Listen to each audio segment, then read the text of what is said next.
every single Halloween, for the past two Halloweens, we've had two banners. One with a step up, a 242 banner that, you do 242 gems and you get the character guaranteed. And one that's a 600. In 2020, we had Shin and Roxy as a 242. And I believe in the middle you got Roxy, at the end you got Shin, don't recall exactly. And then we got after that Gaffer. Gaffer being a terrific unit. Absolutely insane. At the time, he was actually like crazy that he actually existed. So stupid. 2021, we got Matrona, which was very good. Like, it was a recommendation I gave to people to summon for, because she was just like game changing for Bird. And then the Dead Slayer, which were pretty mediocre. But this year, it seems as though we're just getting Easton, because we're not getting back-to-back banners this year. We had our 600, and then this is next week's update. For Global, this will come next Tuesday.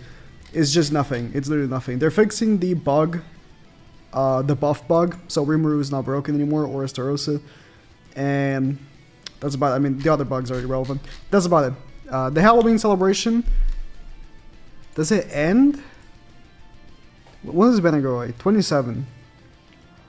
This is a 2-week banner. Yeah, 2-week banner. What about the events? It's all 27. Okay, so the Halloween celebration is 27. We're probably going to get something else differently. It's very disappointing, considering how Halloween was a pretty big time celebration for the game. But right now we have like no developers working. If you look, every single Halloween we've had 3 units. Every single one except this one. Unless, again, somehow we get in 2 weeks the banner, but that's just not how they drop banners. Maybe because of Global. They want to drop for Global closer to Halloween, because that's how Global usually had gotten Halloween, was like almost at Halloween. JP always in the middle. So 17th of October 2019, even before Global wasn't conceived, right? Meliodas, Elaine, Gilla, these 3 units were bad. I mean, Gilla was actually okay, and Elaine as well. They were actually okay for the time. Elaine more than Gilla, but Melly was trash day 1. 3 units. Then 2020, October, we can see here. Shin and Roxy, which again were step-ups. I forgot that they were step-ups, but they were. I mean, considering at the time, actually they were pretty good units. Shin was actually very good. It was it was right before the one portion. Roxy was pretty good for the time. And Gaffer was insane, right, on the 15th. So like, you can see, they don't drop banners at the end of October. They just don't.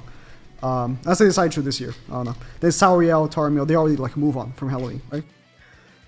Then 2021, we got Matrona, great unit, and then Slayer at the end. Kind of disappointing. Halloween had been a pretty big celebration until this year that we don't have developers to work on the game. So what's to come next? We haven't had a Ragnarok banner since end of August. I'm expecting, honestly, next banner should be Ragnarok. That's my expectation, considering we had now catastrophes, right? We had our festival. We're not going to get another festival, of course. This was a regular banner. We're probably going to be getting a catastrophe. Oh, sorry, a Ragnarok banner. Might be Ragnarok Ascanor. Might be I'm thinking of like the Thor girl, not Tonar, but you know is she already? No, she's not in the game. That's not Brynhilde. Like the blonde girl could be that one. Could be the fire guy from Ragnarok. Could be Freya. It could be a lot of characters from Ragnarok.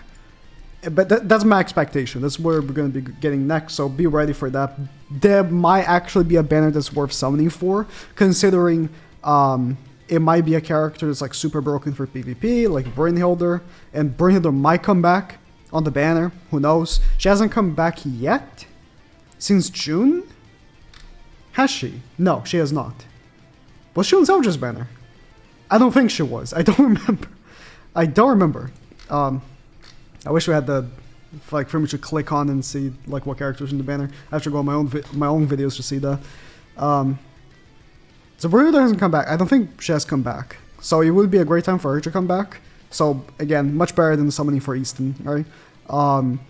Or it could be a great character for Demonic Beast, which personally would be what I would like to see for Freya, specifically, or like an Escanor. It would be great to see Escanor being a PvP unit again, to be fair. Like, having a good PvP Escanor again would be great. But I also really want more Demonic Beast characters because we just don't have many options. Listen, can I go on this rant again? I don't think I can. I've said this so many times. Releasing such little characters as we have been releasing, right? We only release one character every 2 weeks, except for collabs. That's been the pattern for the past year or so because we don't have developers working on the game right now. They're all working on Origin. Releasing such little characters, and most of them being PvP based. Most of them. Like this shitty Easton that just came out, Merlin, Chandler, most of them being PvP based is awful because Demonic Beast is a very important part of the game, and there's almost no characters that are released for it.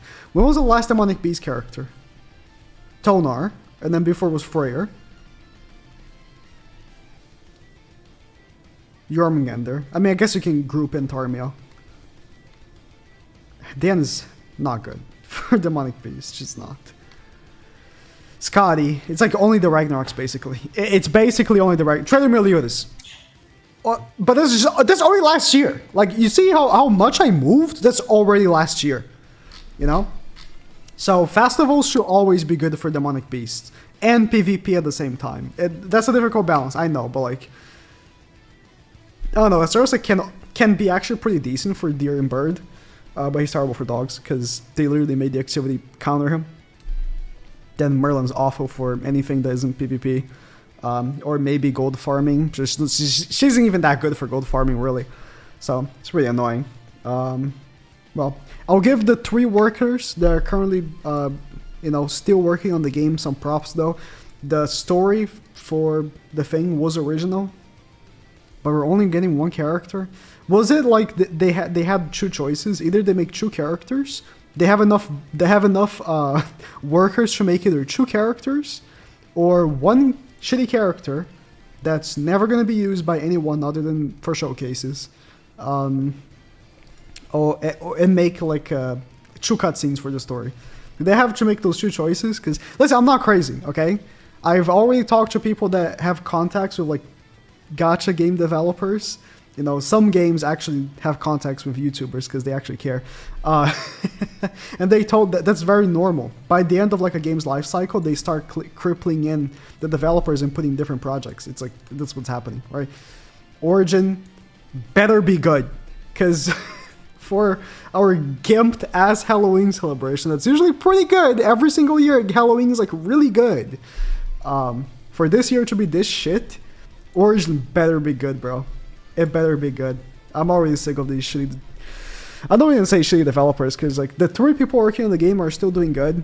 Like I really hope that they aren't being overworked. They clearly aren't, but the heads, you know, that put like the 3 people working on the game, they can go fuck themselves. Either way, no update.